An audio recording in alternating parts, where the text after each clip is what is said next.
CSS has really evolved, and now we actually have the ability to apply filters to elements within our web page. Using the CSS filter functions, we can alter an HTML element.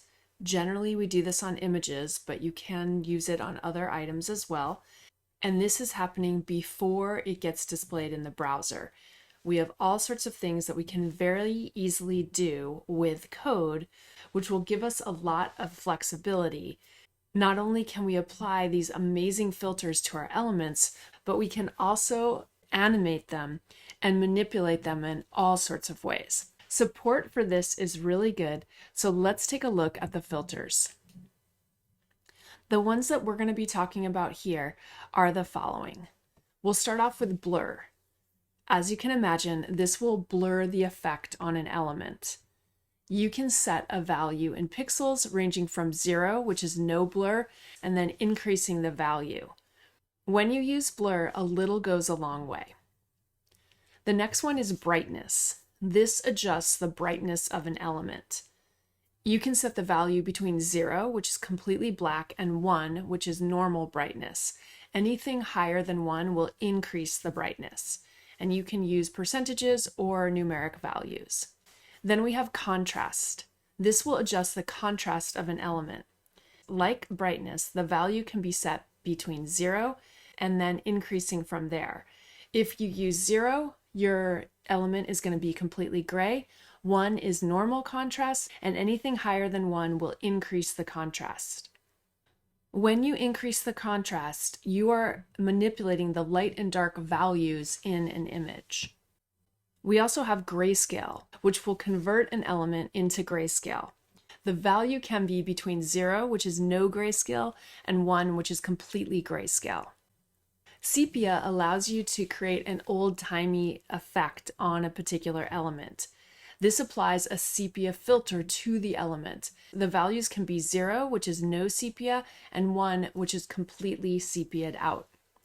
Then we have saturate, which will adjust the saturation on an element. The value can be set to 0, which is completely desaturated, and 1, which is normal saturation, and higher values than 1 will increase the saturation. Hue-rotate will allow you to apply a hue rotation to an element. This allows you to rotate all of the colors in the element along the color wheel. You'll use a value that corresponds with degrees on the color wheel, so anything between 0 and 360 degrees. Invert allows you to invert the colors of an element. The value is set between 0, which is no inversion, and 1, which is completely inverted. If you do not use values of 0 or 1, so anything in between, the image is going to become gray. Opacity will allow you to adjust the alpha of an element. The values can be set between 0, which is completely transparent, and 1, which is normal opacity. In addition, we also have drop shadow. This adds a drop shadow effect to an element. Now you might be thinking, we already have box shadow and text shadow. Why do we need drop shadow? The cool thing about drop shadow is you can apply a shadow that follows an image. This is especially useful if you're using an SVG, and this will allow you to specify the size, color, and position of the shadow. So it's really great for casting shadows on SVGs where you want the shadow to follow the exact shape of the original artwork. Let's take a look at how these work in practice.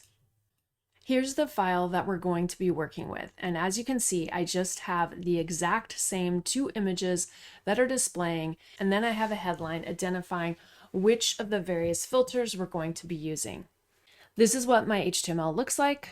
I have a main, which wraps around everything within my body, and then each of these sets is simply a div with a specific class that aligns to that particular filter.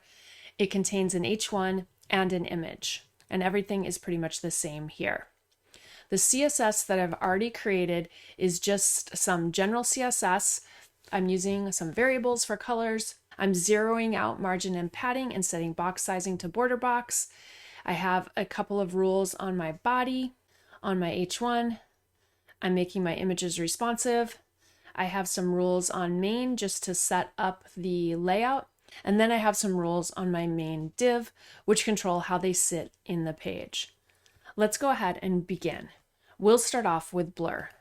Since I already assigned class names to all of my HTML elements, I'll just be using the class selector to target these elements.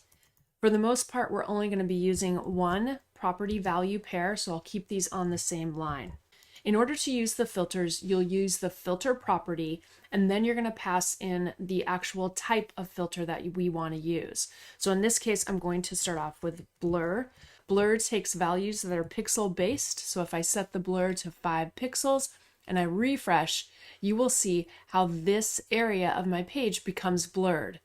Not only do the images blur, but the text and also the border that I have applied to the bottom of the div is also blurring. So this can be useful for not only blurring images, but pretty much blurring anything that you want on the page.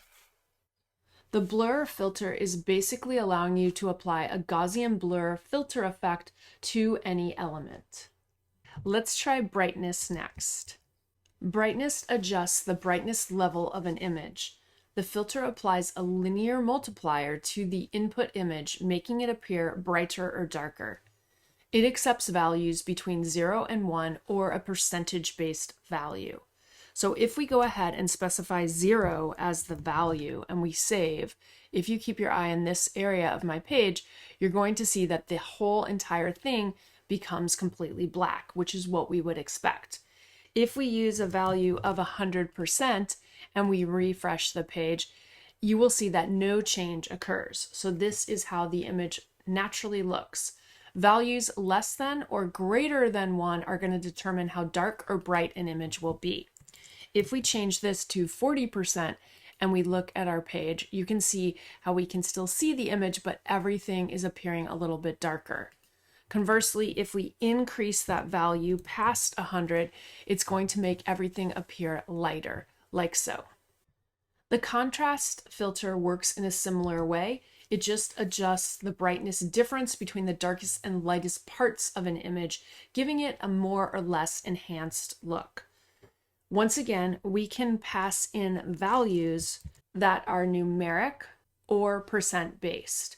So if we go ahead and use our contrast filter and we use a value of 1.6, this is the same as me saying 160%.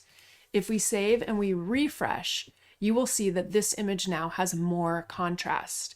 If we increase these values, let's try 300% and refresh, you're going to see how we have even more contrast.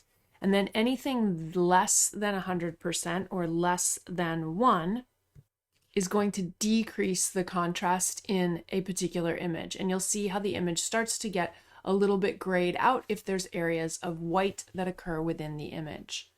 I'm going to set this back to 1.6. Next, let's look at the grayscale filter. In photography, an image contains both color information and luminance, which is brightness. The grayscale filter removes all of the color information from an image. It leaves only the luminance information, which is a range of monochromatic shades with pure white as the lightest shade and pure black as the darkest shade. Every other shade in between is a shade of gray that's known as grayscale. If I use a value of 100%, and we refresh and we look at the grayscale area on our page, you can see how this image is now completely grayscale.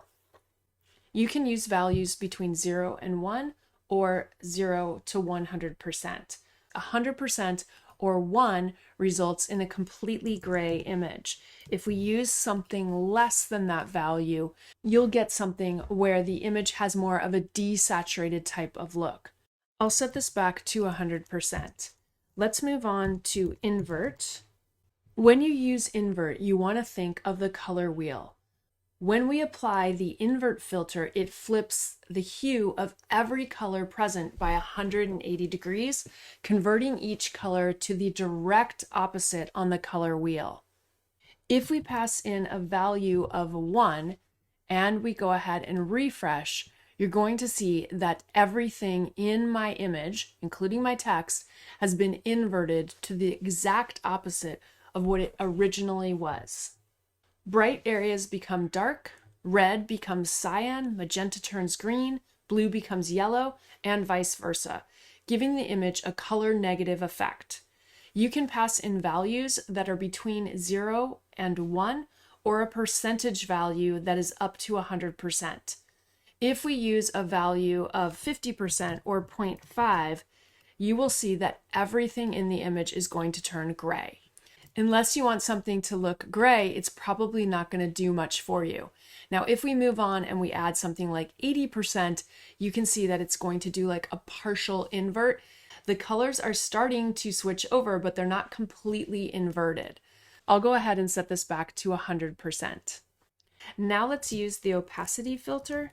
The opacity filter applies a transparency effect to the element's colors. It accepts a percentage or a decimal value depending on how much transparency you want to apply.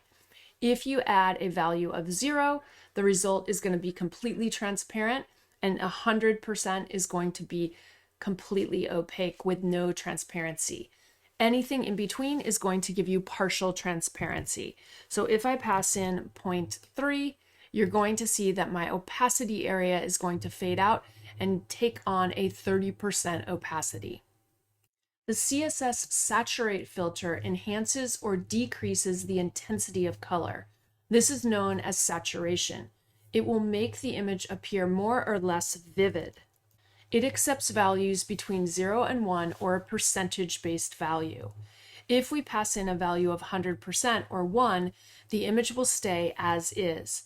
If we go ahead and increase that value, so let's go ahead and use 180%. If you keep your eye on this image right here, when I refresh, everything is going to become much more vibrant and much more saturated. If we use values that are below 100 or 1, it's going to desaturate the image. So if we reduce this down to 30%, you're going to see that the image is going to be desaturated and much of the vibrancy of the color is going to disappear. The sepia filter adds a soft brownish gold tone to an image, giving it a warmer and more vintage appearance. This is similar to using the grayscale filter, but with a more warm yellow tone. It accepts values between 0 and 1 or percent-based values. 0 will leave the image unchanged, 100% is going to make it entirely sepia, and values in between are going to add some of the sepia effect to your images. So here you can see I'm using 80%, and we still see some of the original colors, but everything's been muted down and it looks kind of old-timey. If we change this value to 100% or a value of 1, we're going to get a full sepia type of effect for the image. Hue-rotate is going to accept values of degree, and it will shift the hue value of each color present on the color wheel to an element relative to the amount you specify. It'll update all of the colors based on the hue's starting point. Passing a value of 116 degrees, what's going to happen is the hue-rotate filter is going to shift the hues of all of the colors on the image by 116 degrees. So if we save and you keep an eye on this area of my page, you're going to see that all of the colors are shifted based on this degree amount.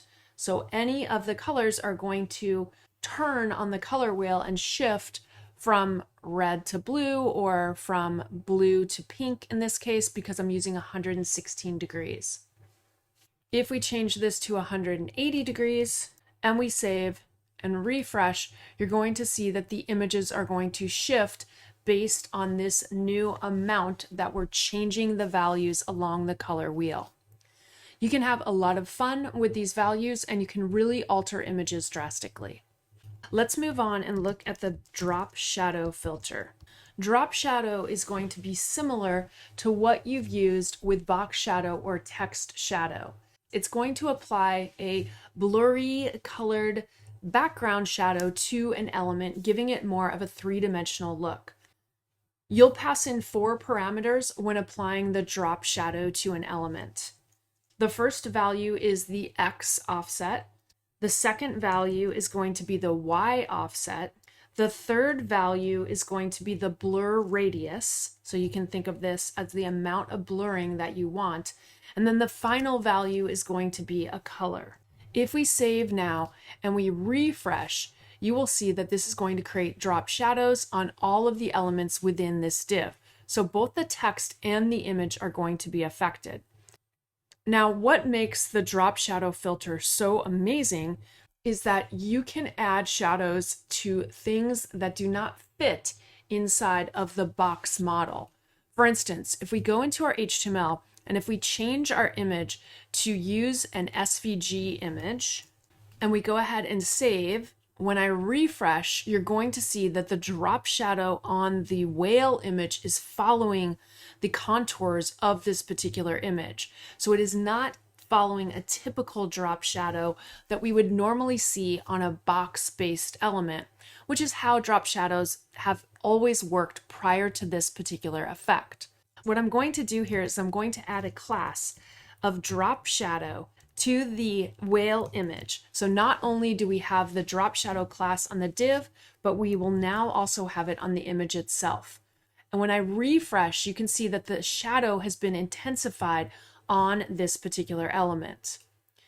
In my CSS, I just used black, but we can pass in any color value.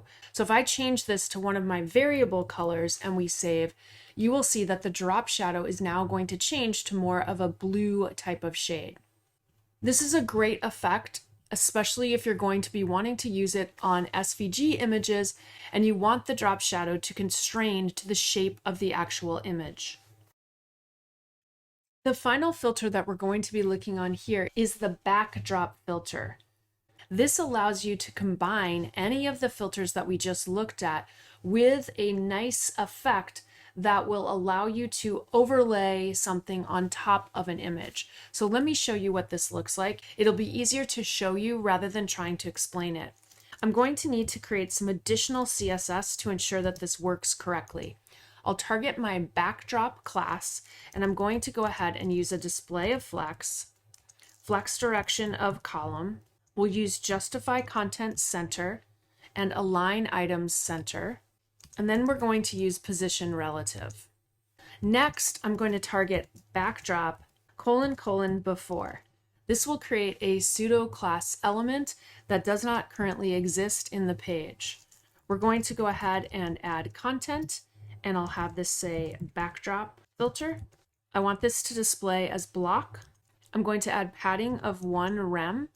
I'm going to set the background, and for our background, we're going to use hue, saturation, lightness. I'll pass in 0, 100%, 100%, and then I'm going to put /55%, which is going to add a little bit of alpha to this particular element.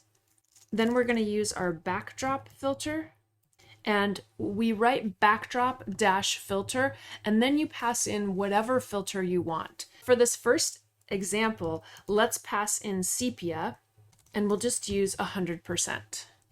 Finally, I'm going to use a font weight of 700, a font size of 2 rems. I'm going to use position absolute, z-index of 5, and I'm going to set the width to 100%. If I save and we come in here and refresh, you're going to see that we get this overlay that appears on top of the image portion. And the location of this is due to me positioning this. It's actually positioning it in the middle of this entire div. But you can see where this element exists, it's creating the sepia effect, but only over that portion. This works really great if you want to have text appear on top of an image. I generally like to pair it with blur. So let's go ahead and just set our blur amount to 8 pixels. And now if we refresh, you'll see how this area is very, very blurred, and then the rest of the image is going to bleed through. As you can tell, this is a great way to have text appear on top of the image because the text becomes very legible. So there's all sorts of ways that you can incorporate this into your projects. As you can see, we have a lot of flexibility using the CSS filters. These are all non-destructive, so they are in no way changing the actual images that we used, they're just temporarily changing it on the page. And because they exist in this way, we can do all sorts of really cool interactive features and add animations to these filters, which is a way that you can really enhance your web pages.